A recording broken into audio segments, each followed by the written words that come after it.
On this week's Park Bench Perspective, my benchmate Carlos and I talk baseball. Baseball been very, very good to me. What it meant to us growing up, what it means to us now. So with no further ado, batter up. Grab a seat on the bench.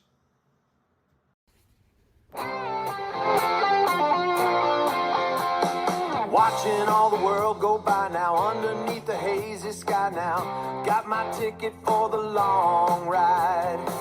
Yeah, from my park bench perspective, got that wide-eyed view on life. My park bench perspective, helping me to win the fight. Hi, and welcome to Park Bench Perspectives. How you doing, Mike Hammer? How are you, Carlos? Because I'm doing great. It's good to see you on the bench. Oh, it's good to be back on the bench. Are you ready to share your perspective? I do have some perspective, and then some. Yeah, too many of them. We've been, reading some of the listener comments, and you and I brainstorming, and holy cow, do we have a lot of ideas. We want to talk about kind of the TV shows from our youth, maybe some of the movies, some of the music we listened to. And you want to talk about a place when it was built we had a great time at? The Rec. Yeah, we want to talk about the rec center. We'll see if we covered all the food in our episode 2 on food, and maybe folks will have to have an episode 3.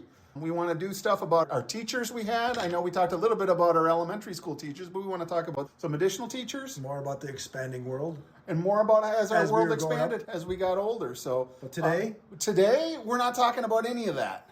Why? Because it's spring, and spring means... Get ready, play ball. Exactly. Baseball season has started. You know, what's funny is being in it, not funny, but great. Being in it and then having kids that were in it. The first sport you really, back when we grew up, that you started playing. Everybody played baseball, T-ball to be exact. You started playing T-ball, and then I got the time when I was soccer. I will use the caveat. I did not come from a hockey family, so no. A lot of kids are on skates, skating around at 3 and 4. Now. Back then they weren't. They weren't. Okay. Not as much, and people are going to probably say yes, we were, but think about it. Not where they get into the. Yeah. I'm going to get my kid going early, so they'll get a scholarship because I'm going to try to. Back then, we kind of played sports for 2 reasons. One was for fun, and 2, it was a way for parents to get us out of their hair for a little while. Yeah, and the competitive level, the playing, whatever, see what you could do. Yeah. But so everybody started playing T-ball. Yeah, everybody did. Yeah, and it was just that time of year. No season starts, I think, kind of like baseball does. Because up here, when we're snowed in for months, when you can get out and play ball. Yep. Oh, no, yeah. I mean, it's spring. It's Minnesota. It's a chance to get out. I mean, it was a central part of our childhood because, as you mentioned in the last show, is the 4 corners of our neighborhood was very small when we were little, and the first expansion of that was the kids we met playing ball. Yeah. And that's where friendship started. That's where rivalries started, exactly. And I wish it would have been more so because, like I said, they got past our time and more to my kids' time. Girls played T-ball. Yep. Everybody. Back then it was kind of like that, know your place, know your role. And it was too bad because we got to Little League, some girls did play. Yeah. But certainly when you're 5, 6, 7, 8, 9 years old, there's enough girls that are better than boys at a lot of stuff. There were some girls in our Little League. And I'm going to use the word girls. I don't mean that as an insult, but they were like 10 and 11-year-olds, so I'm going to call them girls because to me that's what they were. But they were competing at a higher level than a lot of the males. Well, my daughter played baseball until 8th grade. Yeah. But so it's springtime. Yeah. It's baseball that I can't do that with my. I can't do the crack of the bat. Crack of the bat.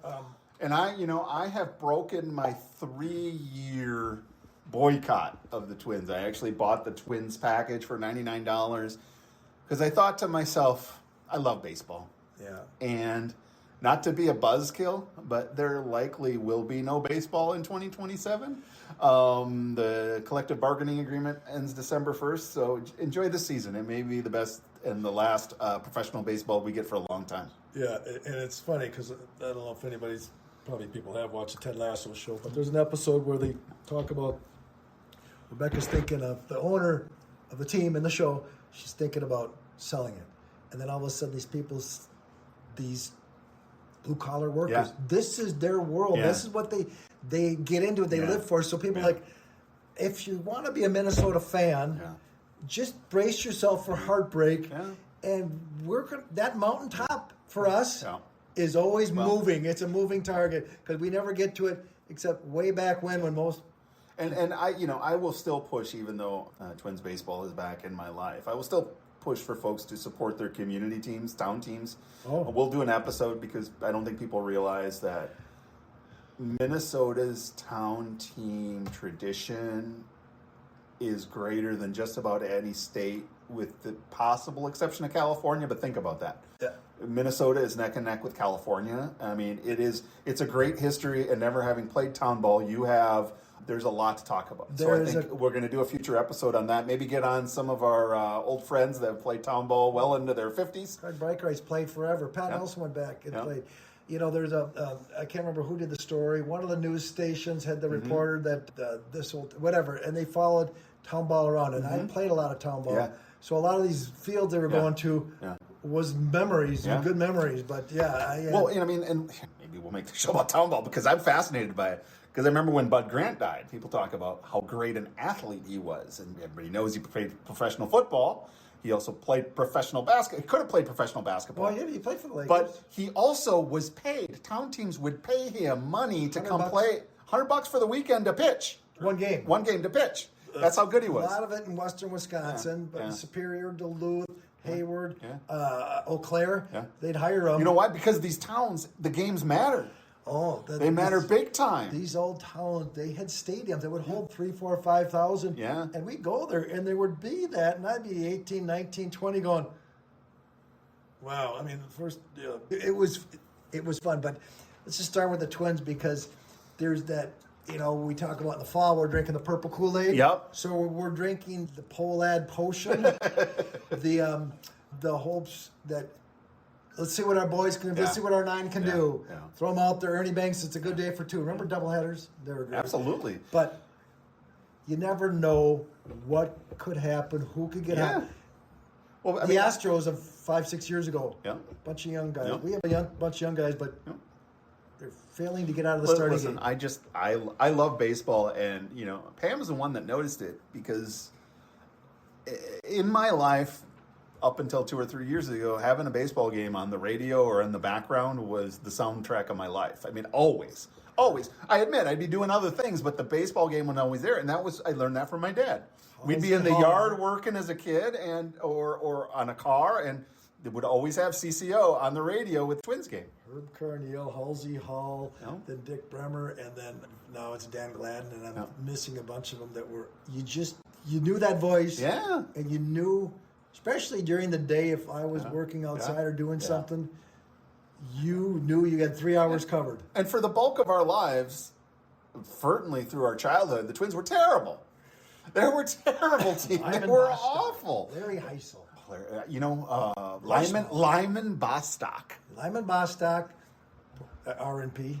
I remember getting taken to an old Met Stadium game with my cousin Manny. If you know, you know.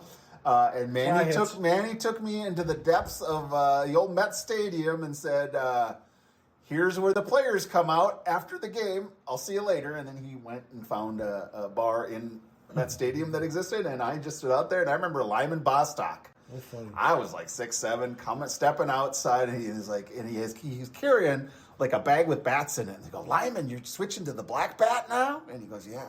We had some characters because, our time, tail end of the Bobby Allison, the Harmon Killebrew. Tony Oliva was playing when we were little kids. Tony Oliva, Pasquale, Jim Palmer, or not Jim Palmer, Jim Cott. Jim Cott, Jim Perry. They went to the 65 World Series and did. Lost Game 7 to Sandy Koufax, who had one of the best pitching performances in the World Series, total series. Yeah.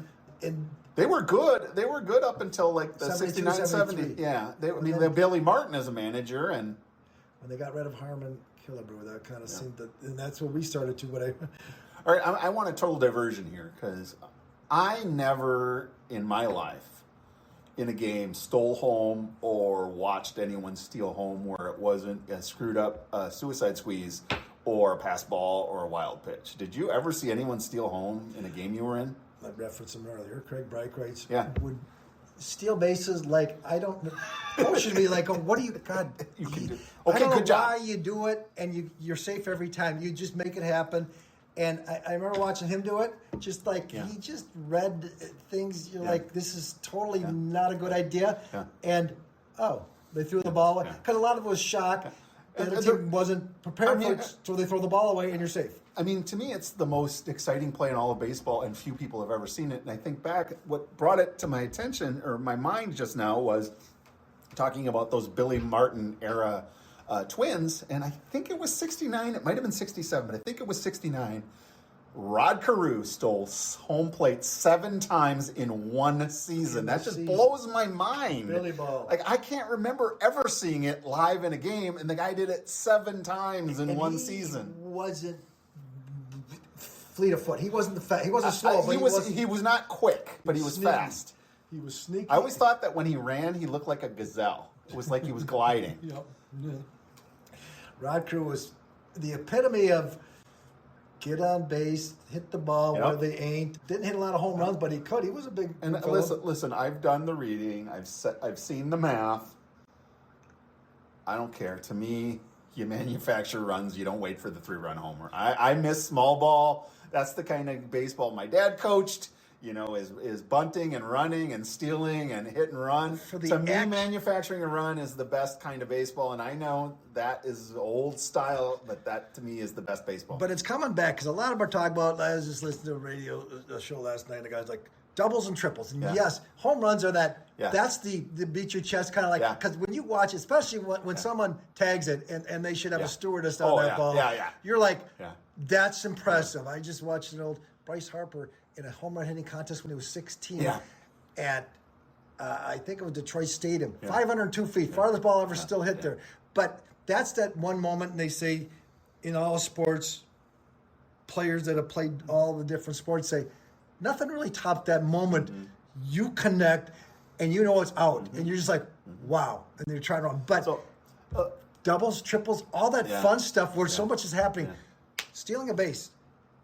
You just have to run. They have to catch the ball, throw the ball, put the tag down. Well, I mean, and that's why my dad coached that way in youth baseball, is because if you just get the ball in play, you can fairly safely assume the other team will screw it up and put the burden on them. But you know what? That works the same way in the pros. I would rather see that than a strikeout, or my God, a double play drives me insane because it's like you could have hit and run, you could have stolen, you could have bunted them over. There's a lot of ways you could have avoided having 2 outs. Because it's going back to that a bit now because players are getting away from the Bomba squad, which was fun. It was great. You're like, wow. Well, that was because they wound the balls tight. Well, yeah, but it was still fun to watch because the Twins took advantage of it. Big time. We didn't bang garbage can lids, but we figured it out. But my theory on that is the Twins were cheating as well. My belief is there's probably about 5 or 6 teams doing something, and that's why they didn't come down hard. No individual players had anything happen because they're like, because I think there's a fair amount of evidence the Yankees were doing it, Boston, was doing it, and so I honestly think there's no other explanation for setting the record for all-time homers but then the year before and the year after you're not hitting homers. That makes my spidey sense tingle a little bit. There is some. Where are you cheating by? Watching the pitcher, picking up things, yelling from the dugout. But when they put the camera out in center field, doing that. But the hard part is anybody that's hit the ball really good, you're not really telling them, hey, if curveball's coming, you're saying fastball or off speed. Because the batter can't sit there and think of that fast. So, but let me ask you this. I never played baseball at a level where I was guessing pitches. I was reacting to pitches. I never, and I stopped playing baseball when I was 16, okay? So I never got to that point where my understanding is a major league hitter now has to guess.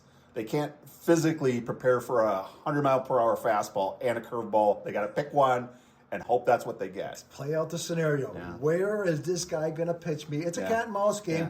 Yeah. And sometimes the off-speed gives a player a little bit more time to...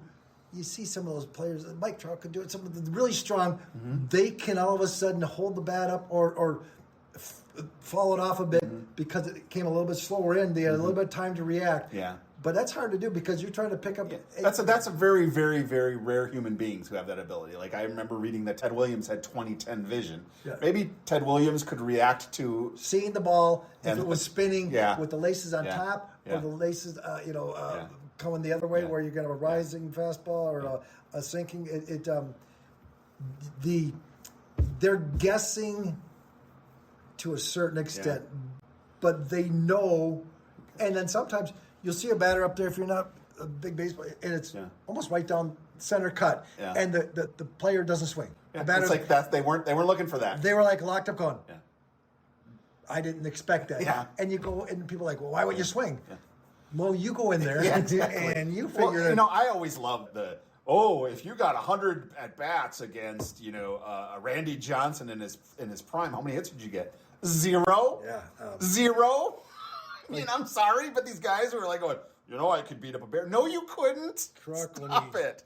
Croc in the All-Star game. Put the helmet on backwards, flip the bat around, and every time the pitch came, stepped out of it going, I'm not. All right, I'm gonna tell you a story.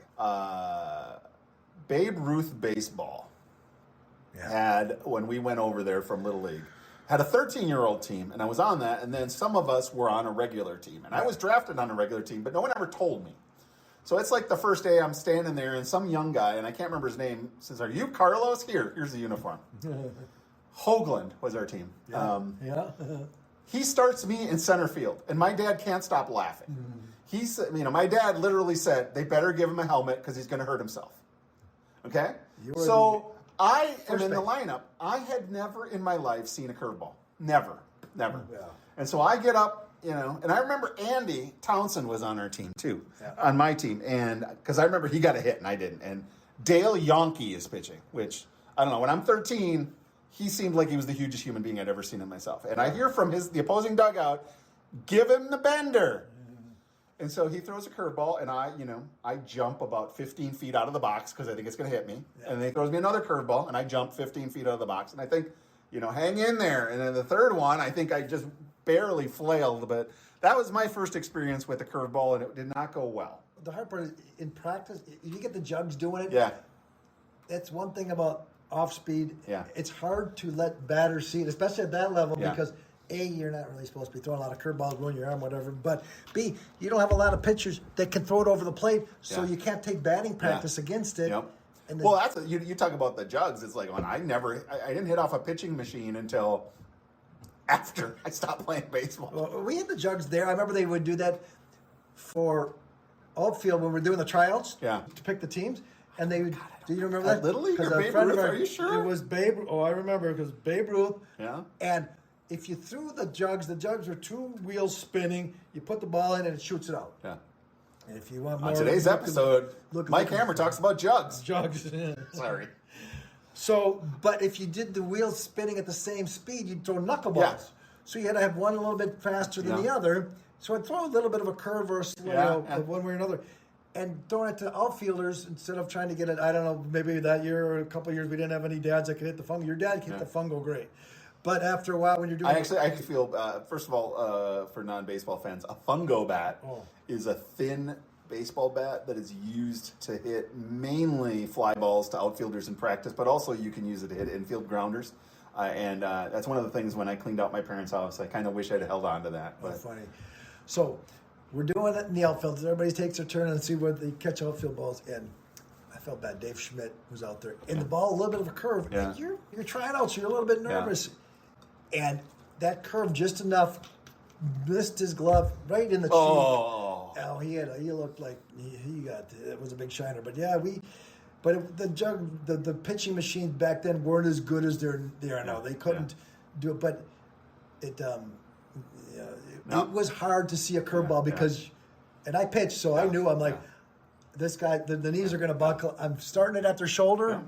Yeah. When I started throwing curveballs and sliders, I had to have a sweeping slider. I know I'd start it at his head and it would end up almost outside the plate on the other side. And you get a lot of swings and backing out and stuff. Break rates. Again, one of the only ones I did when we played against each other. And this is actually going to get to my point, and I know what particular stories this might engender, but it may engender other stories I'm not aware of. But I will tell you that the statute of limitations is up on my father for this, and I do remember you talking to Chad Hartman about this and outraging them. But have you ever in your career been instructed to or intentionally beaned anyone as a pitcher?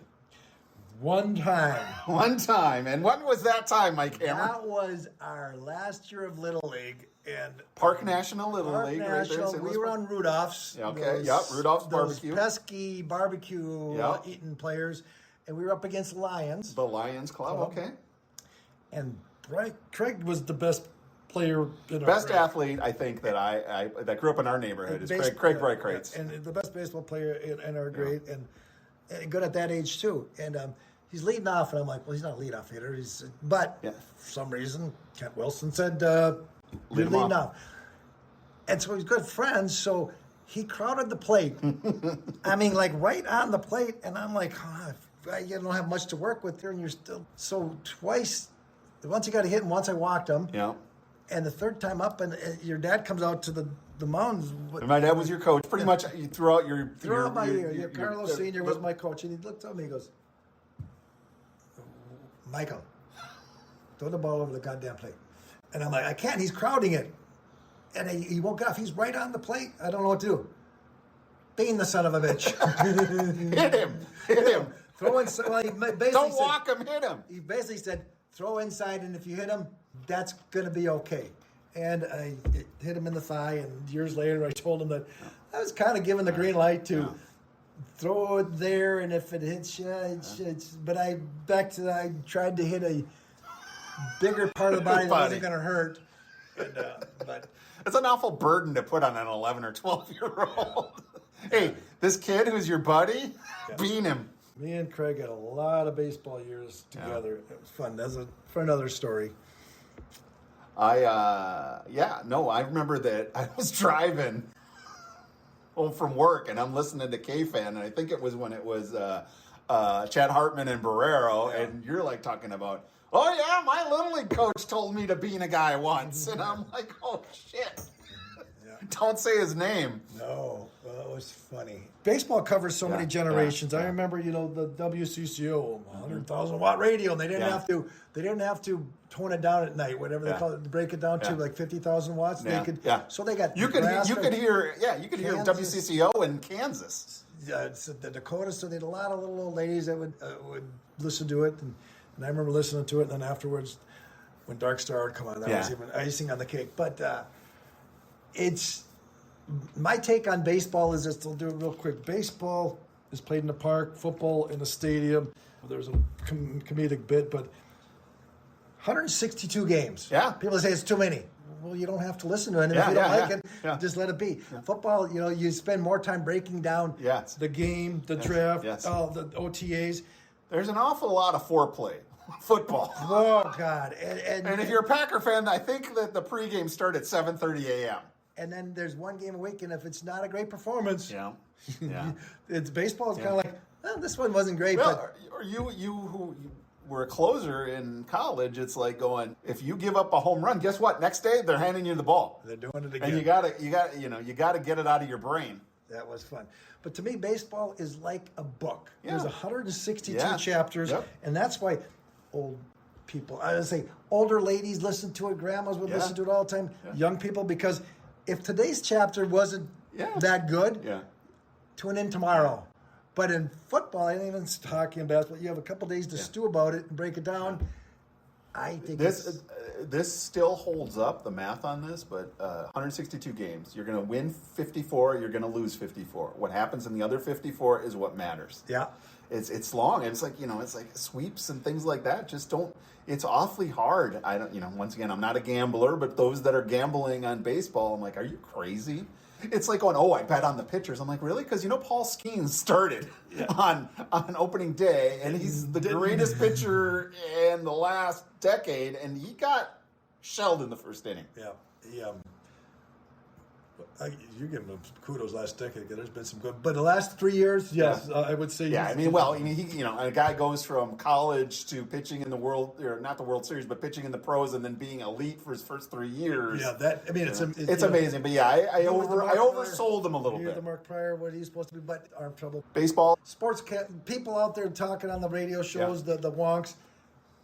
Baseball games are too long, and I do like the pitch count because it's kind of some of those. The clock has actually not ruined baseball.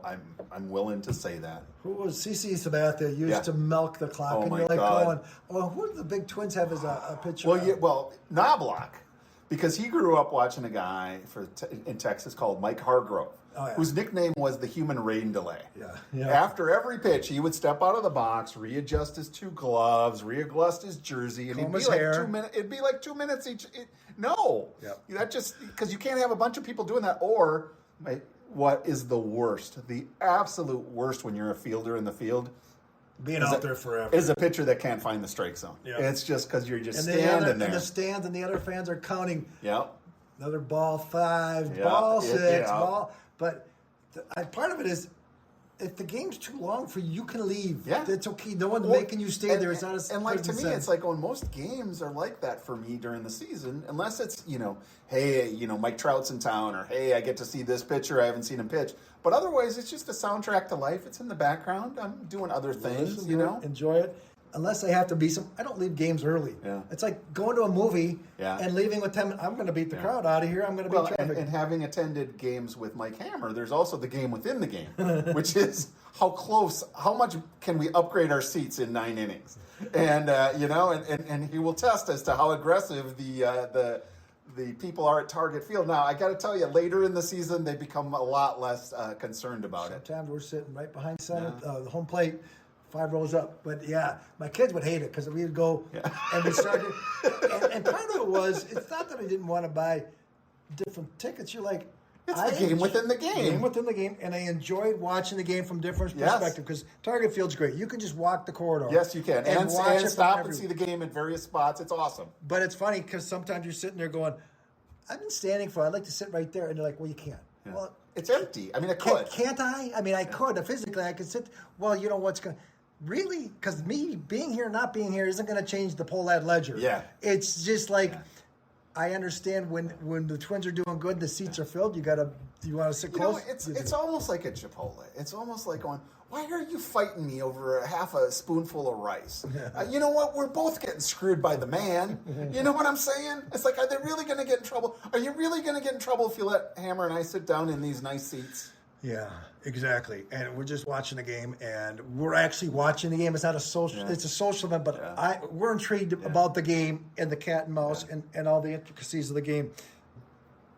That's the fun stuff. Well, the sad part is the Twins cannot go 162-0. They cannot. They're they go 161. 161-1, but they do it every year, and I know they're trying to do it for rainouts, but the whole let's have a game and then have a day off and have another game thing that they do every season is the biggest buzzkill. Because it's like I watched the game, and it's like going, I'm in the habit now. No, you know what? We're not giving you a game on Friday night. Don't try to predict things. Just let them play out. Yeah. And you know what? If it rains, guess what? You can have a doubleheader. Doubleheaders are awesome. Now, just as we're winding up here, I'm just going to say, I know you're a Dodger fan. And I've liked the Dodgers over the years. I like the Yankees. I just like baseball. I like good baseball. And they're committed to winning. So you're like, kind of owner I'd like to have. But too much Dodgers lately. And I was just reading a story about Mookie Betts. It's a great story.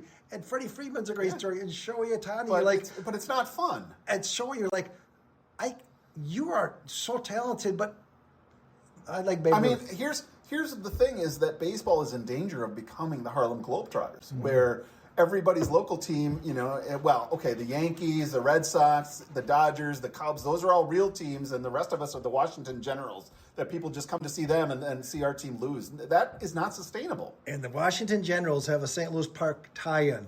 I did not know this. What is that? Well, people know Jim Peterson. Yeah. We went to school. Mike Peterson was a year older than us, and his little brother Dave Peterson was a year older than my brother.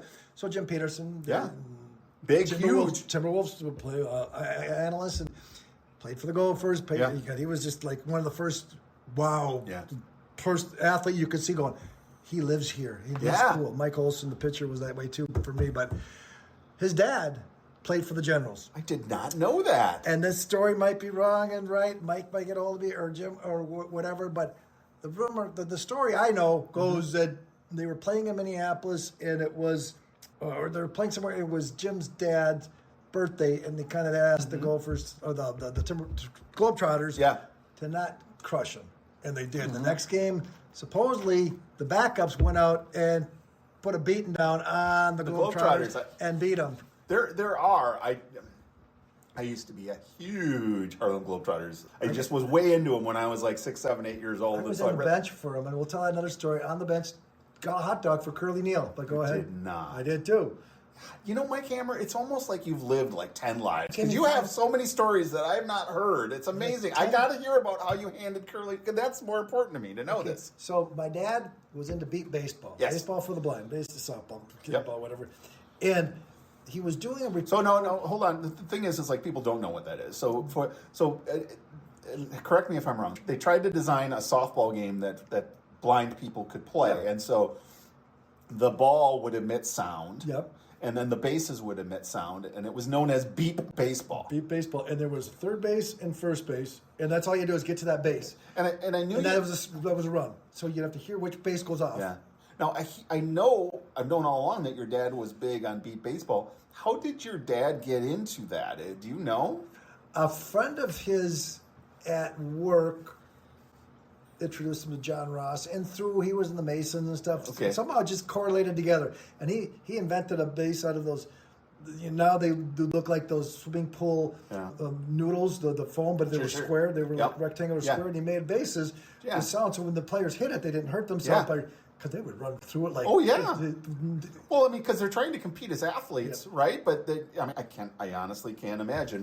But we can that's do a awesome. story on me watching. So I was young, 10, 11, 12, maybe, and somehow he was going to do an interview with the Harlem Globetrotters. They were playing at the Met Stadium. Yeah, or Met Center. Met Center, yeah. And we go down on the bench, and my dad's sitting there with that old rectangle tape recorder thing with the funny.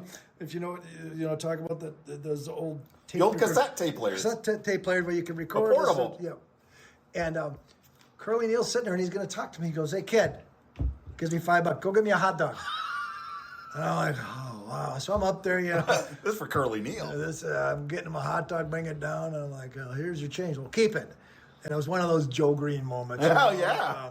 But that was... I got to tell you, you're a better man than me, Mike Hammer, because if I'd have met Curly Neal, everybody that I knew and people that they know would have known because I'd have told the story. I probably told it a few times, but it was one of those... It was just kind of neat. Yeah, it was fun, but... I know we got way off track talking about Jim Pete and his dad and the Harlem Globetrotters. The Washington Generals. We were talking about like how baseball has changed, and I'm actually doing some writing on that, going back to the concept that we were having a work stoppage, and I'm gonna promote some of that. I've got a piece that I've submitted to Fangraphs, baseball website, talking about kind of.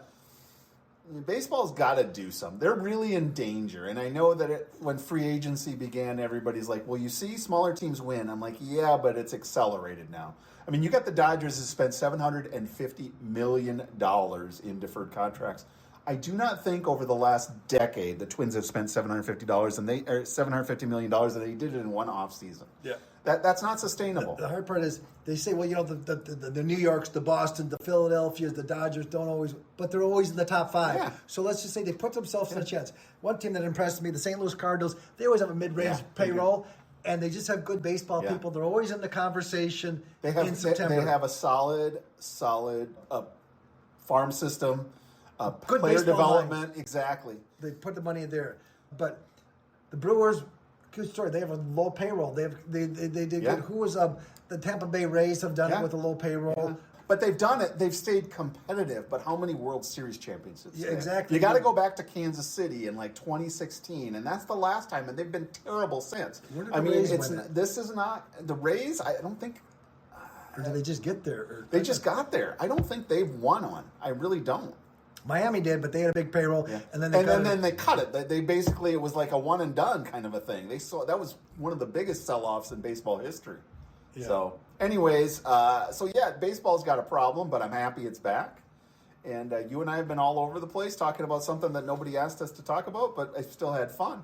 It's something that it's been a bond for us just because of your dad, us, our friends. I mean, baseball was a big part of us growing up. I mean, we did play basketball and we played football, but hot box in your backyard. Oh my God, so many times. Which cousin will we get over there? The two brothers. Camilo and Rolly. These are my two cousins that are now in Miami, but came when we were in 4th grade. They came from Spain, Cuba, through Spain for a year, and then here. And yeah, we would play ball. They were not baseball guys though, because they had spent their teenage years in Spain, so they were all soccer, and we're like football. I'm like, oh, kicks games, those are fun. We played hot box in your backyard, and if people that don't know hot box, I had to explain it to my kids. Pickle in the middle? Pickle in the middle is a way of looking at it, yes. But with baseball and throwing back and forth, you tried to steal and get there. Yep. And they played with there was big dirt spots where the bases were. Yeah. But we growing up, baseball was just the going to we talked about before, Little League field, the Babe Ruth field. Yeah. No, we would do that a lot. We would go down to the field like during the day and play. Pitcher's hand. Yeah. Can't hit it past second base to the right field side because you had a pitcher, a shortstop, and an outfielder. It's pitcher's hand. And then we only had like one baseball because they didn't have mass-produced baseballs. Yeah. Well, I remember I don't know that you'd play with us, but from a couple of Little League teammates from our St. Louis Park City Championship team, Go Loopy and Olds, Matt Colford and Adam Graziano. Over there, farther on Cedar Lake Road, there's like a water treatment plant where you all the time. I mean, if you hit it on the roof, you're out. If you go over the roof and you can find it, it's a home run. But if it stays on the roof and you can't find it, it's an out because the game's over. And then also, if there was a danger of the pitches, would also go off into like a marsh. Yes, it would go down a hill in a marsh. Buckthorn. Buckthorn, exactly. And so, but that's how we would spend our days. We did it at Elliott. If you could clear the tar, that was a home run. Yep. As we got bigger, then we went to the outfield, and if you could hit the tar from the other way, hitting it from the outfield backstop, and then if you could hit the school. Yep. That was big. That was huge. I honestly cannot think about St. Louis Park without thinking about baseball because it was the center of my universe until high school. And then when you're in high school, things change. But how's baseball, the song go? The old commercial, baseball, hot dogs, apple pie, and Chevrolet. But it's just. Well, Mike Hammer, we've been all over the place here. Do we want to talk about any of our sponsors? I think we should because sometimes what gets sore on you? You know what? I hate when I'm on my feet all day, unless you got a treat for your feet. Absolutely. I call my friend Mike Hammer and I go to footpainauthority.com and I get myself massaging insoles. Massaging insoles. When your feet feel good, the whole world looks better. You hit the ball farther and all those Are you going to do something good and special for our listeners? Well, if you go to the website and put in the promo code BENCH, you'll get your Park Bench Perspective discount. Excellent. And what's that website again? Footpainauthority.com. Footpainauthority.com. All right. I'm still doing some writing over on my Substack. Yes, Carlos, tell us about what you're doing. I should be announcing my novel, but I haven't finished it. But I'm working on it. Cover's cool. Well, yes, the cover is cool, but I don't think people would pay for a cover that's empty on the inside. But hopefully I will have a sales link to share very, very shortly. But right now I'm writing about Substack, and like I said, I'm trying to write a little bit about baseball. So hopefully the editors at Fangraphs think what I wrote was good enough, and I'll share the link. Otherwise, I will publish it on my Substack. Hope you've enjoyed this episode of Park Bench Perspectives. Join us next time as we discuss music in St. Louis Park. Watching the world spinning slow, another day strange afterglow from the comfort